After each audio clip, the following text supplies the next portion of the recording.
Assalamu alaikum. This is Professor Najeeba Syeed. Last week, if you were with us, we were talking about Prophet Muhammad as an example, an embodied example of bringing social justice to an unjust order, and what that means and what that looked like and what the Quran and Sunnah teaches about that. So this week, we're going to talk about interfaith alliances for social justice or for justice. So what I'm going to outline in the first part of my talk today is looking at some of the examples from the time of the Prophet Muhammad sallallahu alaihi wasallam that helped us think through what interfaith relations look like. And then I'll end with some practical examples for interreligious work towards social justice. So I've been a professor at Claremont School of Theology for the last 10 years, and I actually teach courses. I just finished one on managing interreligious nonprofits.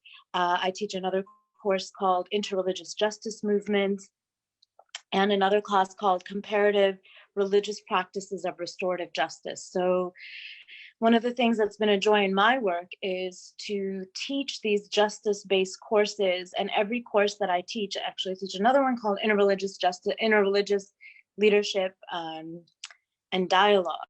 Is within every course we have a Muslim, Christian, Jewish, and Buddhist perspective. And then in many courses I've also been adding indigenous religious traditions or Native American writers as well.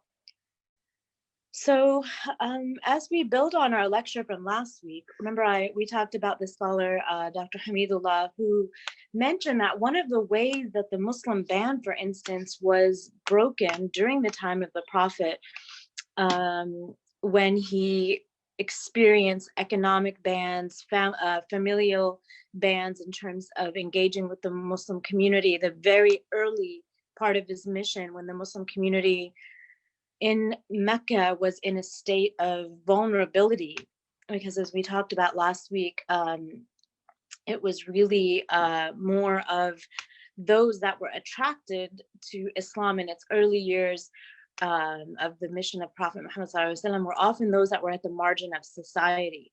So Dr. Hamidullah tells us that actually it's interesting because the way that that ban was overcome at the time of the Prophet sallallahu alaihi wasallam was that there were, as he mentioned, sort of these virtual people who were not Muslims who supported and broke the embargo against the Muslim community. So because of their virtue in believing that it was incorrect and not justice to seek vengeance against the Muslim community by banning them from economic access to and other forms of access, that in fact, so we have an example at the time of Prophet Muhammad sallallahu alaihi wasallam of allies who, when Muslims were in a position of difficulty, that there were allies who supported the community. So I think it's important to remember that, because very, very often the conversation we have around interfaith relations will begin with a negative interpretation of the relationship between Muslims and those of other communities. And so it's not just, as I talked about last week, my lectures here are not about fiqh, are not about jurisprudence, they're about learning practical examples of what we can do in the work around justice and peace building in communities. So it's helpful to think through what are some of the examples that we have from our own history and our own stories. There's another example at the time of the Prophet Muhammad sallallahu alaihi wasallam that I think is really important, and this is the Compact of Medina. So as the Muslims started off in the trajectory of the mission of the Prophet, as we talked about last week, particularly we focus on the early Meccan years, as the community moved into more power, they also moved into religious diversity. And one of the beautiful things about the Compact of Medina, it's referred to as a Constitution of Medina, it has many references, but I would encourage you to actually read the text of the Compact of Medina drafted by Prophet Muhammad sallallahu alaihi wasallam in his community, because what it does is, imagine this, 1400 years ago, it actually not just mentions Muslims, but it mentions those that are not Muslim, and it talks about the terms of the relationships between Muslims and people of other communities. And I think this is important because what it shows is when Muslims do have in this capacity, they had achieved a state of, over time, accumulation of the ability to access resources, whether it was wealth or land, that they still were concerned about the rights of religious minorities, the rights of other communities. And so, so I think this is an example that it's not just when Muslims need to rely, if they're in a state of lack of power or lack of access, that they rely on the allies of other traditions who can assist them in flourishing. But it's also when they have, and historically within the time of the Prophet, when they have access to power and there isn't a necessity to be able to get support, perhaps strategically, for a community to exist or organize, that Prophet Muhammad ﷺ recognized the importance of the rights of other religious communities.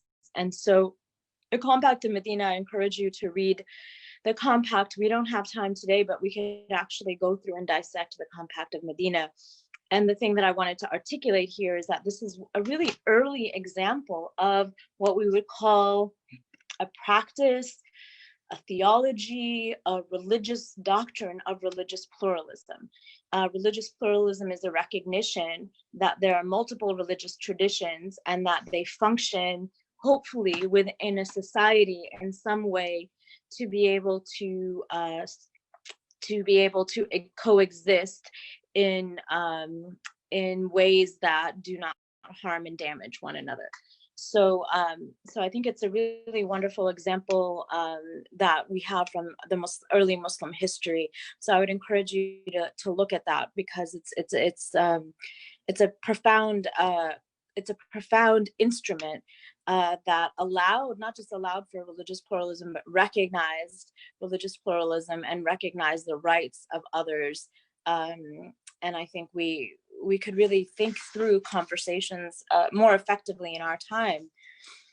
The other is that in addition to these sort of examples that are embodied, that we found in the time of the Prophet Muhammad sallallahu alaihi wasallam, it's also really helpful to think about that the Quran tells us, for instance, more than once, that God could have made us all one religious community.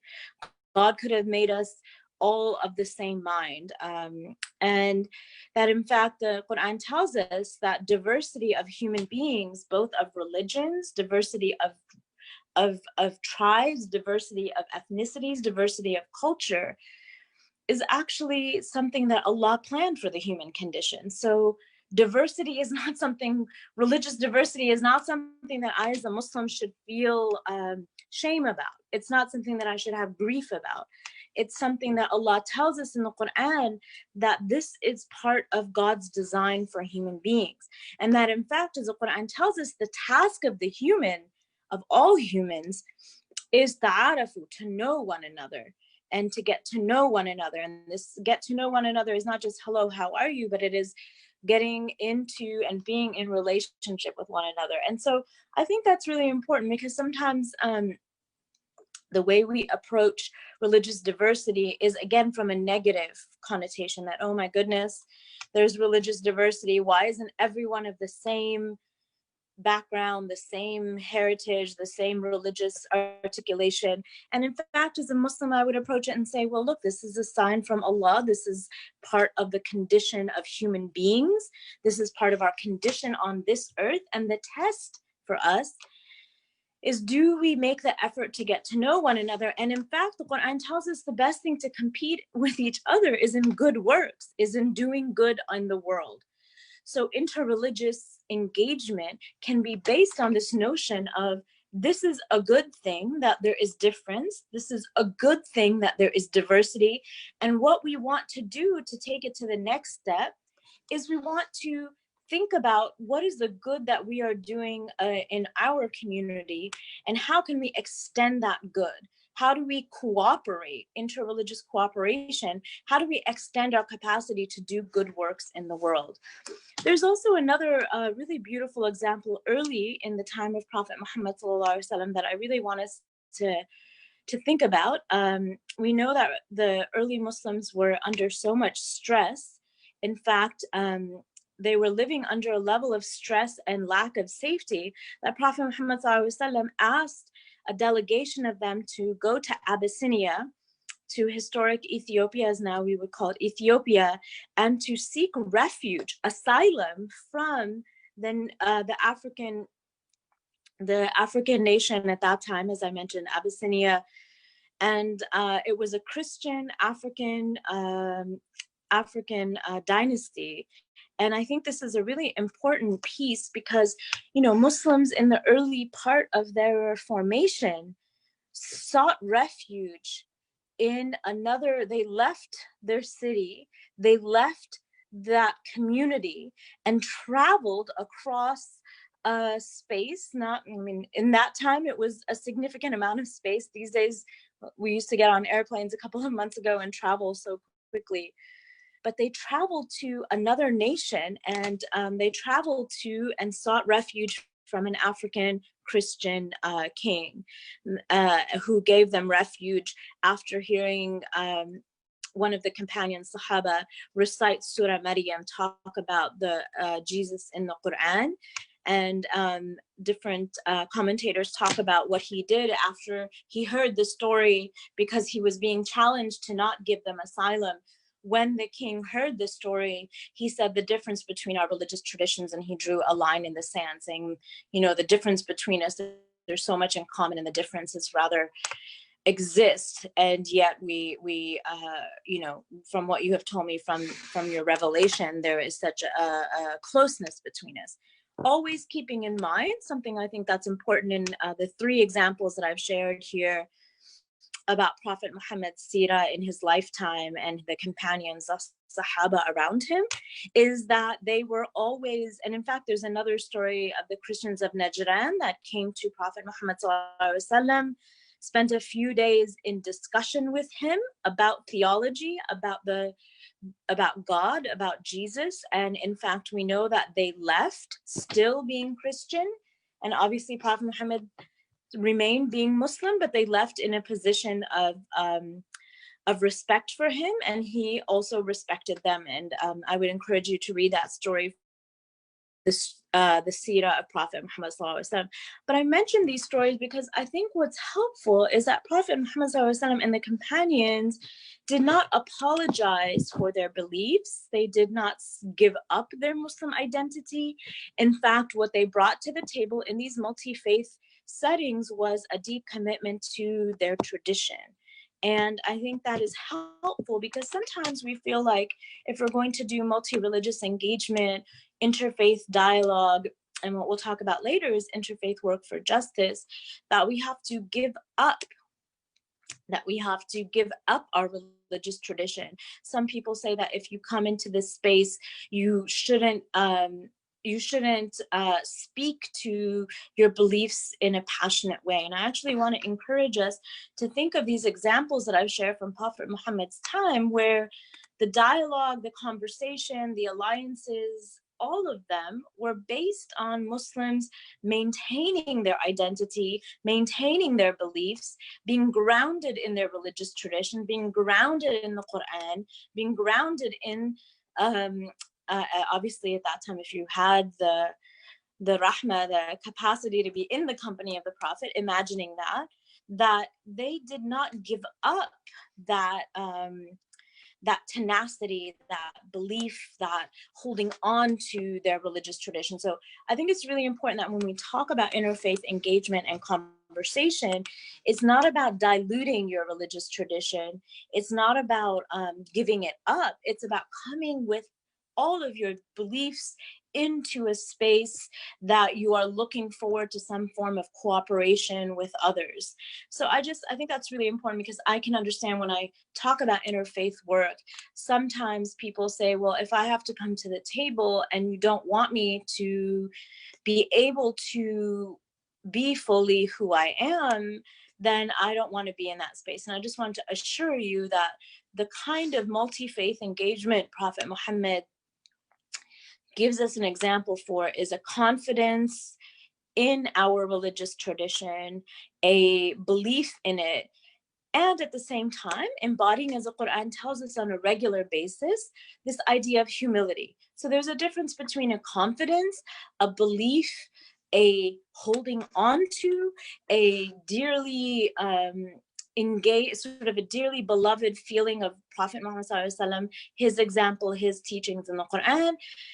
So you can come into a space with all of that. And I think humility is also an important part of this, that when we come together, it's about embodying, as the Quran tells us again and again, that those who walk on earth, that if someone comes and bothers them, that in fact, what their response is salam, say peace to them. So we hold on, we are confident in our belief system. And when we engage with people, both in our tradition, with other Muslims, and with people of other religious traditions, that arrogance is really not the modality of a Muslim. If we come into this conversation and we have an arrogant way of approaching it, then that is so another problem and extreme. And the Quran reminds us again and again what this disease of arrogance does to the heart. So I wanted to talk a little bit about the spiritual state of entering this world of interfaith dialogue, that first of all, we are grounded in our tradition, we are grounded in our teachings, we are grounded in our beliefs, we are grounded in our history, we are grounded in our heritage, we are grounded in the ways that Islam functions and exists, which is a beautiful thing. And we come into it with the Muslim demeanor of deep confidence in our tradition. And at the same time, we want to make sure that how we have a conversation comes from a place of humility. And here I mean humility in your demeanor. And I think that's really important, because if you come into these multi-religious spaces, and the foundation of humility is it allows us to listen. It allows us to listen to people we agree with, and it allows us to listen to people we don't agree with. And I just wanted to encourage you to think about that, because when you are in a conversation with someone that you disagree with, it's easy to be dismissive. It's easy to just throw it, the conversation aside or the person aside. But in fact, part of humility allows us to be a good listener, and it allows us to actually offer a better critical perspective. If you are not listening to what the person is saying and you're not engaging, then you're not really having a discussion or a conversation.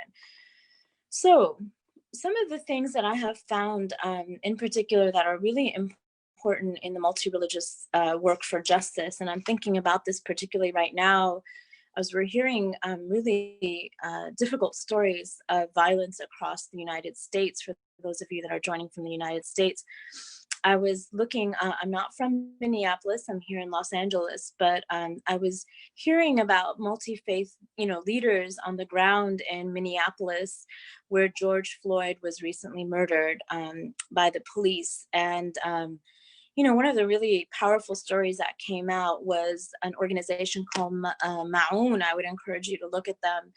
And one of the things that was really important about the organization and the Imam Al-Amin and others that were doing work there is that you could see that one of the responses to police violence, both in this time and historically, has been with religious leaders of different communities, that it wasn't just one religious community, but in fact the Muslim community has been deeply embedded in the Minnesota landscape. And I think that's really, really important, because interfaith and multi-faith work has to be grounded in community. It has to be grounded in local community. It has to be grounded in relationships. So I'd encourage you to look up this organization, Ma'un. And sometimes when we hear of a crisis in another city or in another place, the immediate response is to want to intervene in some way. But I encourage you, as you're hearing stories, we now know that there was a police shooting as well, and unfortunately fatal, of Rayshard Brooks in Atlanta. Instead of, if you're from the outside, listen to who the faith leaders are in the community, and let's try to think about what are the existing multi-faith relationships that are there that we can support and engage with. So I just wanted to, a lot of people are looking for action, and action is, I think, best served when you first look at who is already on the ground doing the work and find ways to support that. And I just wanted to share that because a lot of people often, when they think about, I've heard some masajid or some folks who want to help out to understand that, sorry, I have a little bit sick, to understand that there are already people doing work. If you're new to justice work, if you're new or it's not in your city, research and see who's already doing the work on the ground. And there might be ways that you can support an existing faith or multi-faith approach to whatever the crisis is within a particular community. I think we don't need to reinvent the wheel. So I just wanted to share with you some in the last couple of days, if not,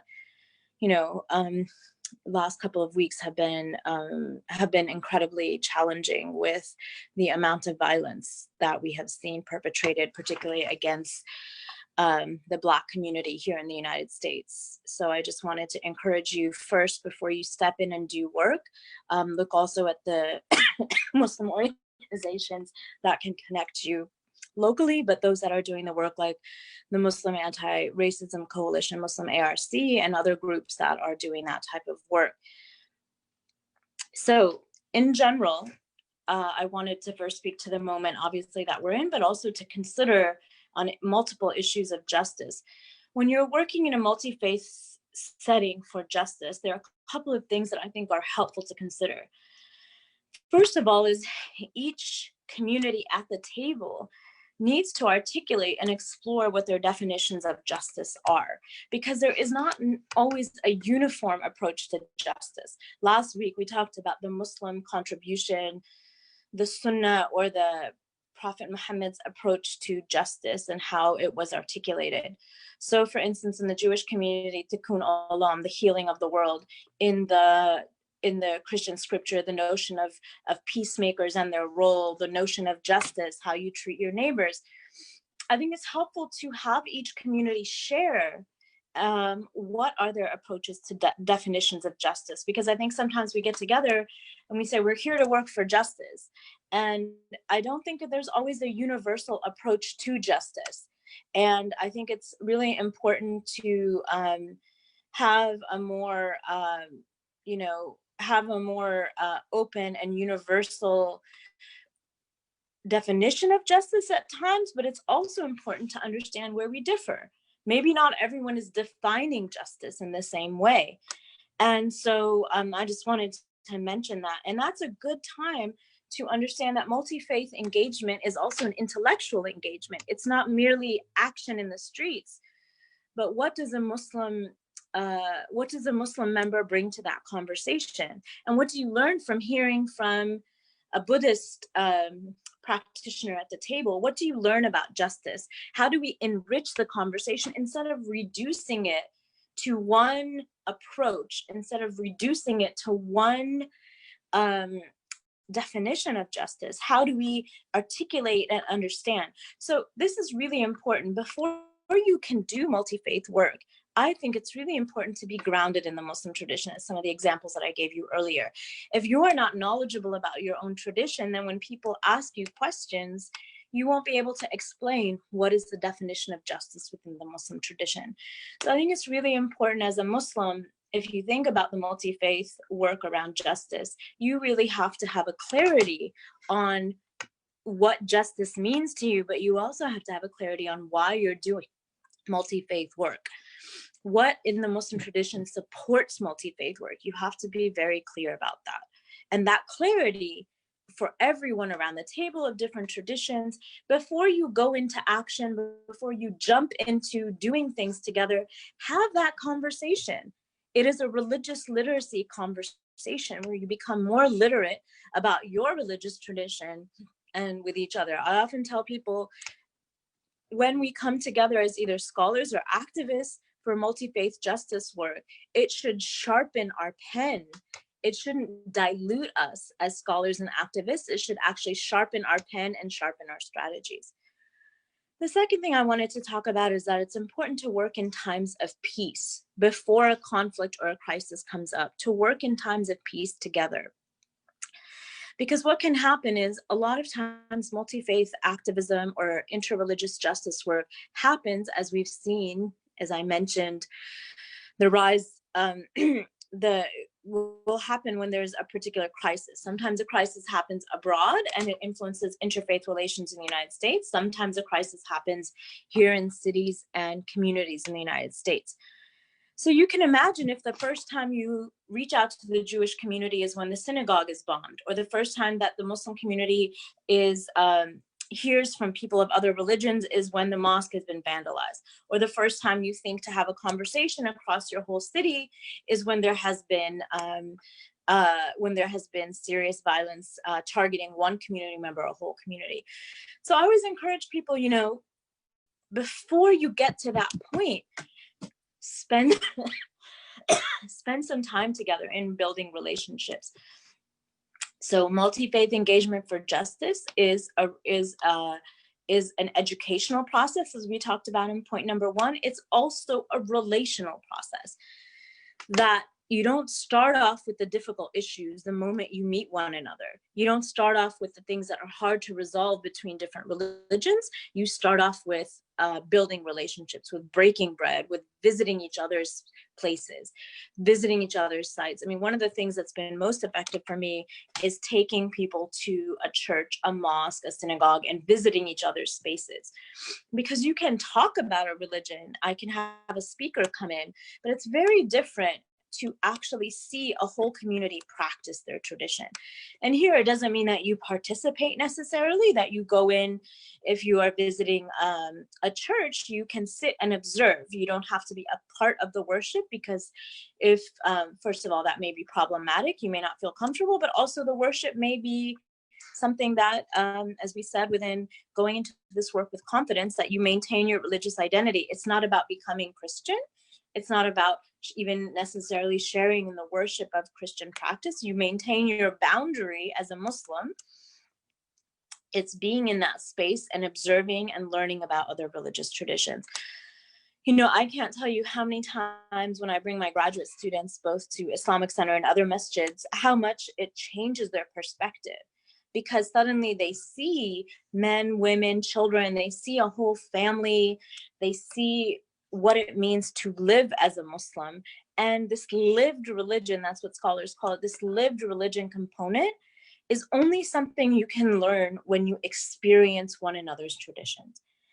So I really wanted to encourage you to think about, don't wait for a crisis to knock on each other's doors. Don't wait for a crisis to reach out to one another of different religious traditions, and actually spend that time before you're at the crisis. So that when you are, unfortunately, as we see, when there's racist violence, or there's violence based on religious background, Islamophobia, if there are other acts of anti-Semitism, whatever they're religiously based, and as we talked about, racism as well, the factors that lead into violence. I think it's really important that you build those relationships, study with each other, get to know each other, spend time with each other, so that you can face those crises together. And that the phone call is already there. The imam and the rabbi are already on the phone together because they know each other. I have a story of 2 very religiously conservative communities in Orange County, a Muslim community and a Christian community, both very conservative communities. And those 2 communities, before they brought together the individuals, the imam and the pastor met for almost a year together on a regular basis, because they knew, and I wanted to make that clear, that you can be religiously very strict in your practice and your interpretation and still do multi-religious work. What they did in that scenario is they knew that it would take a year to get their communities ready to even meet one another. So sometimes a religious leadership has to take the time, has to spend the time to educate each of their communities about the other. You don't want to just bring people together before they're ready and create conflict and go backwards in the multi-religious work. So I think that's really important, is take time to know each other, spend time if you can in times of peace. The other thing that I wanted to have you think about, I mentioned this a little bit earlier, is the role of worship and ritual in multi-faith engagement. So when I do multi-religious engagement, particularly on social justice, one of the big issues I've been working on with other leaders across the city of Los Angeles is the detention of immigrants by ICE and the mass incarceration, particularly the role of private prison companies that are profiting off the incarceration of human beings. And one of the things we were very clear about, and I would encourage you to look at Clergy and Laity United for Economic Justice. CLUE is one of the organizations that does this work. LA Voice is another organization in Los Angeles that does this work with people of different religious traditions. One of the things that I felt was really important is that to come into that space as a religious person. So when we would do actions in front of a private prison company, in front of the detention centers or jails, each religious community would have a time and to share, whether it was a prayer, whether it was a ritual, but to keep that integrity of each community, so that the contribution didn't and the ritual or the interfaith justice work didn't become all of us just melding into one common identity, but we all created and shared. So for instance, a couple of years ago, we did an action in front of the detention center in downtown Los Angeles. We had, at that time, it was Isra Mi'raj, it was the Sikh holiday of Vaisakhi, it was Passover, and it was also Easter. So instead of doing one ritual that encompassed all of them, each community had a space and time to share what were the basis of the justice piece from that particular holiday, that particular religious tradition. So I think it's really important to keep in mind and think about, what does ritual and worship look like, so that we don't come together and feel like we have to encompass and all be of one background, but to respect what each community brings to the table. The other thing that I think is really important is to build local grassroots relationships. So this work can be done nationally. Sometimes you'll see marches in DC, you'll see, national religious leaders, but I think the most effective work is actually done very locally, and not even just in Los Angeles, but in neighborhoods in Los Angeles. So one of the ways that I have my interreligious dialogue and leadership students, I have them actually map their community when they start my class. I have people from all over the world that come for that course. And what they find out is that sometimes they didn't realize how much religious diversity was even in the space around them.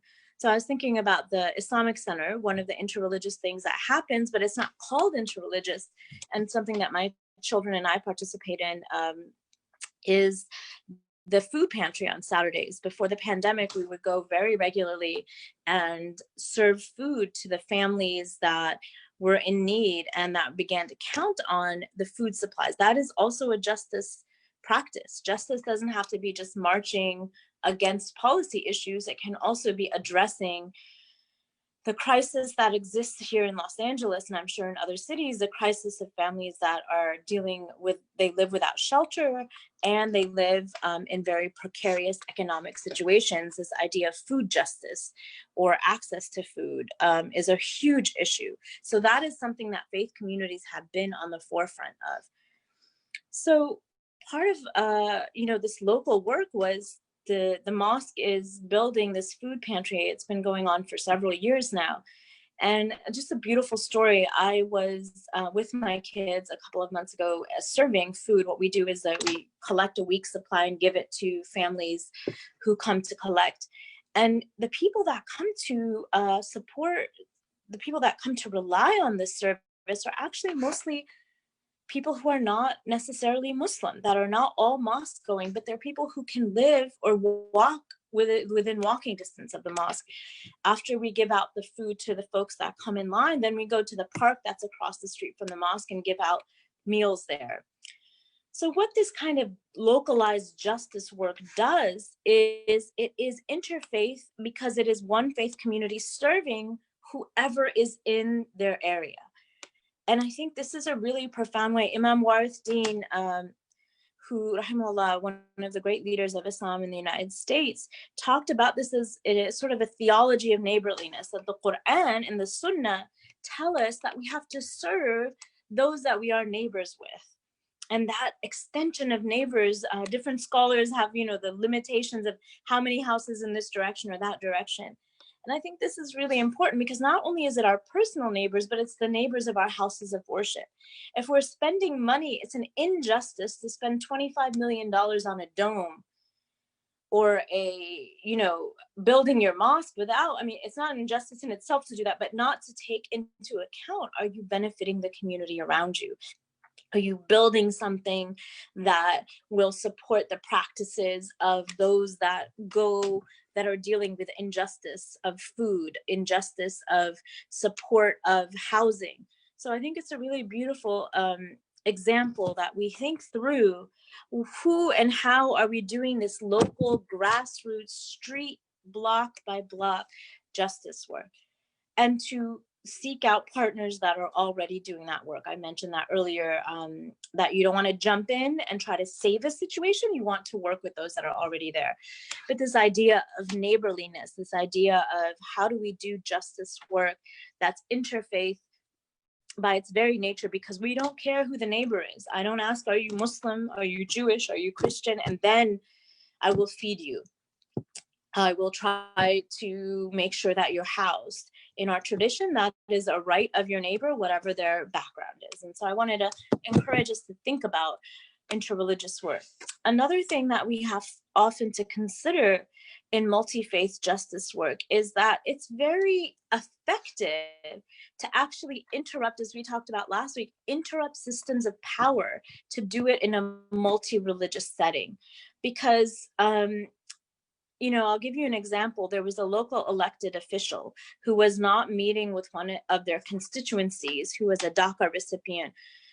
For those of you who are not aware, there are over 700, I think it's 700,000, I can't remember the exact number, please don't quote me on it, of people who are waiting to have a confirmation.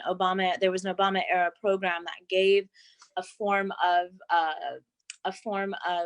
a pathway to legal citizenship for those that it was quite stringent, the requirements that they had to come under.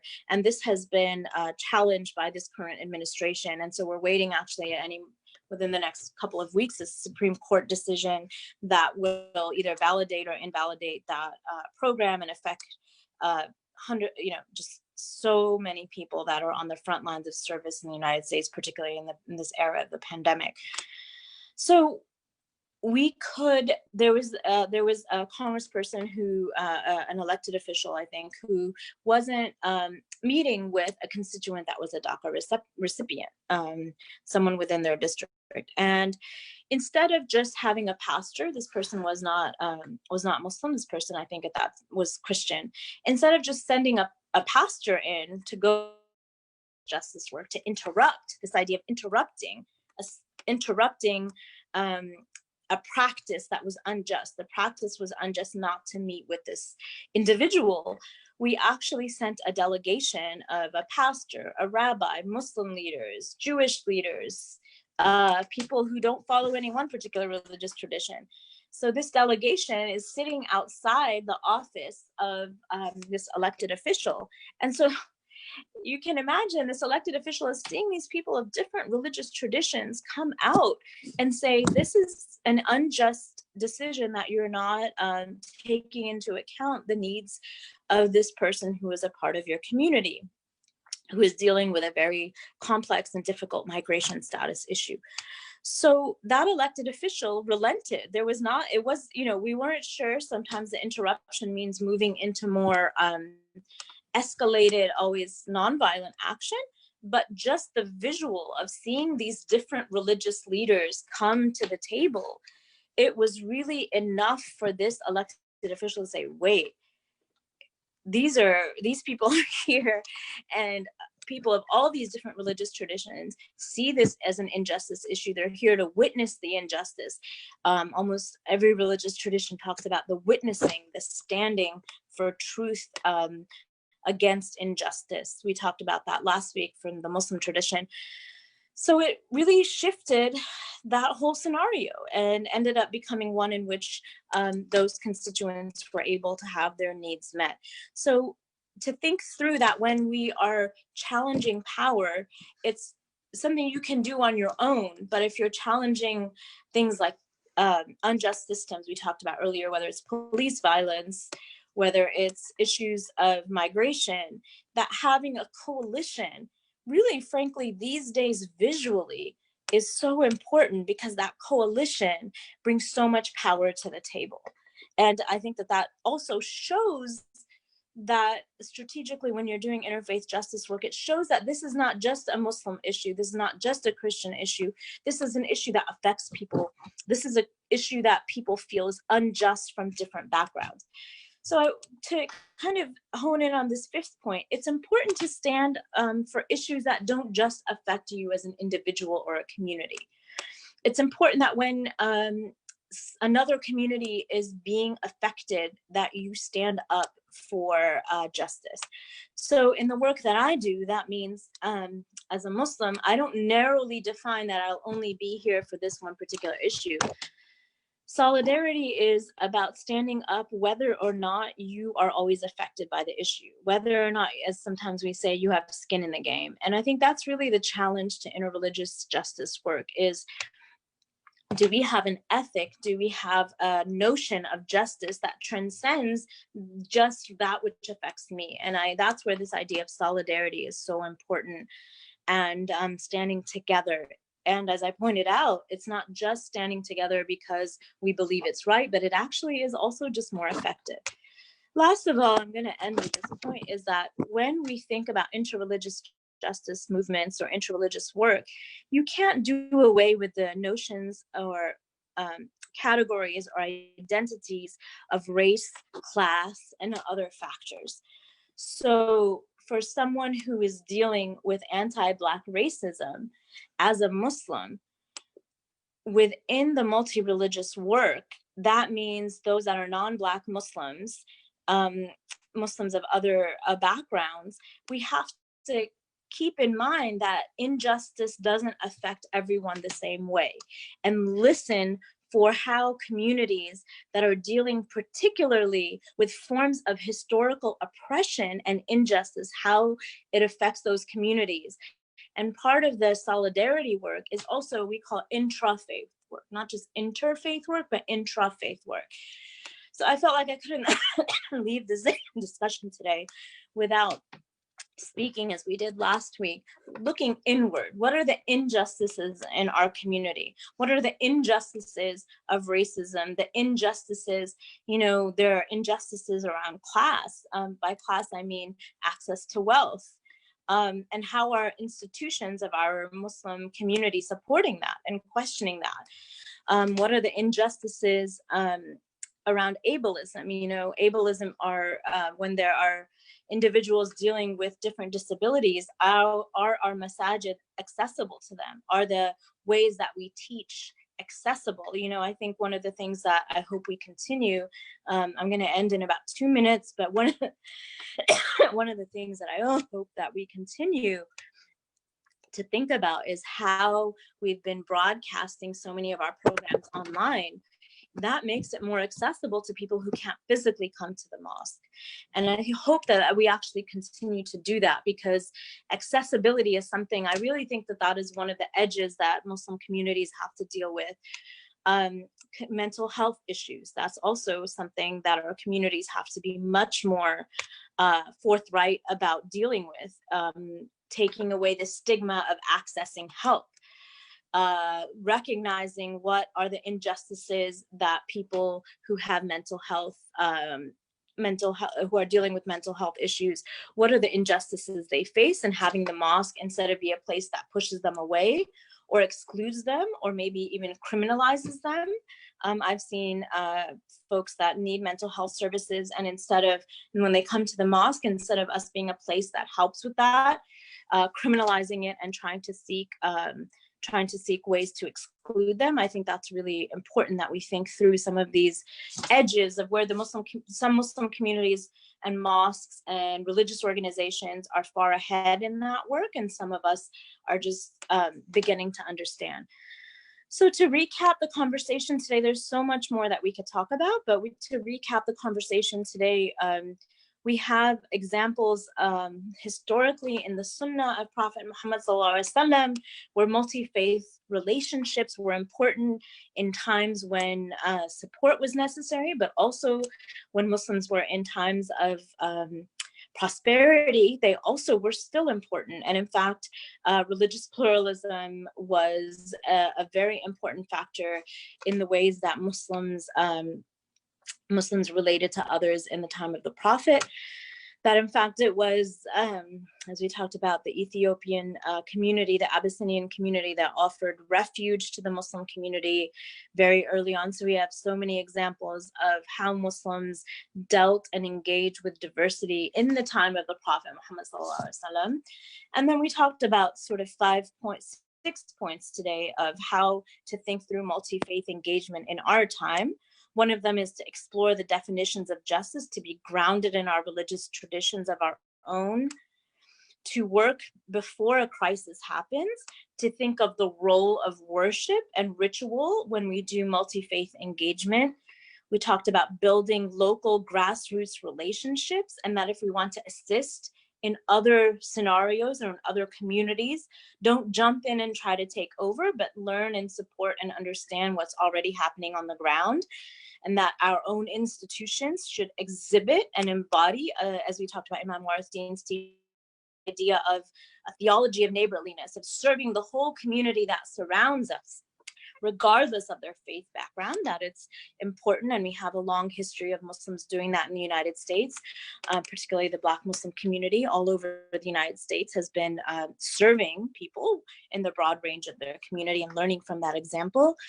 That part of our goal and our role in multi-faith relations for justice is to interrupt systems of oppression together. We talked about an example of that it's